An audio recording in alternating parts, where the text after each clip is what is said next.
بسم الله والصلاة والسلام على رسول الله صلى الله عليه وسلم.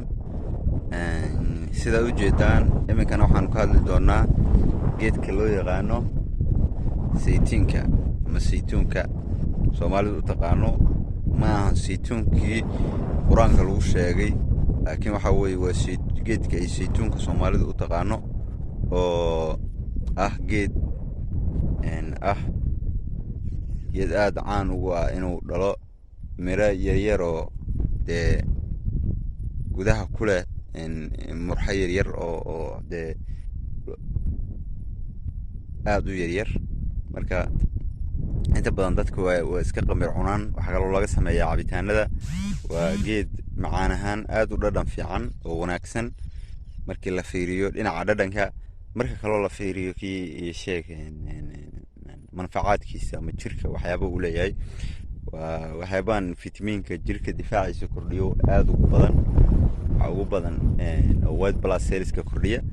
marka geedaha fruitiska iyo qudaarta dhammaan waxay isaga mid yihiin inay ku jirto vitamiiniskan kordhiya white blood cellska way wadaagaan.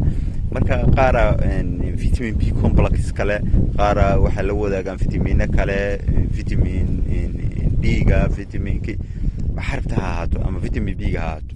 marka wax badan oo la wada, laakiin waxa ay wadaagaan waxa waaye waa vitamin C ga oo geed kasta oo kamida in fruitska ama qudaarta laga heli karo, maadaama ay qani ku yihiin.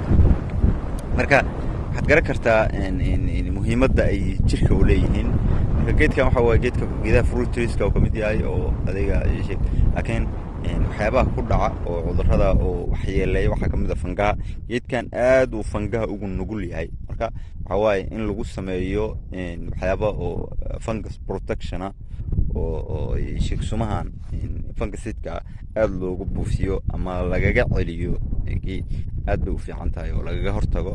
marka intuusa dilon wuxuu ku sameeyaa aad buu u madoobayaa geedka dhan, wuxuu ka dhigayaa geed aad u madow oo caleemihiisu aysan wax tarmaada lahayn. marka waa soo dhaweynaynaa in la beerto, wax laga fahmo, ilahiisa dhaqaale laga faa'iidaysto. geed walba oo geedaha aan sheegayna ka mid ah wuxuu leeyahay ila dhaqaale, inkastoo la kale ila dhaqaale badan yahay, haddana ila dhaqaaley leeyihiin. waxa waaye marka waanu soo dhaweynaynaa in la beerto, la wado hawshiisa, la dhaqaajiyo, maadaama uu hadda meeshaan buu isaga yaallaa. cid oo biyisiisa iyo cid daryeesha midna ma lahan. waxa waaye waa iska mararka qaar biyahaas oo meeshaas qudaarta lagu beeray iyo hadda cawska kasoo dhashay qudaara hore u beerneed, qudaartaas biyaha soo raacaya fartan waa uu xididka ka cabaa. marka wax kaloo oo biya oo la siima lahan, nafaqa la siima lahan, caws waa kaasa, cawska iska hoos yaallaa, wax problem u keenaa malaha. marka waxa waaye geedkan aad buu muhiim u yahay. marka haddii laga ilaaliyo halkaas cudur oo badanaa soo weerara oo fangaha ah, waxa waaye faa'iidooyin badan u leeyahay oo ah iyadoon waqti badan kaa gelin inaad ka heshid dhaqaalo iyo waxtar aad ka heshid ama manfac kaa soo galo,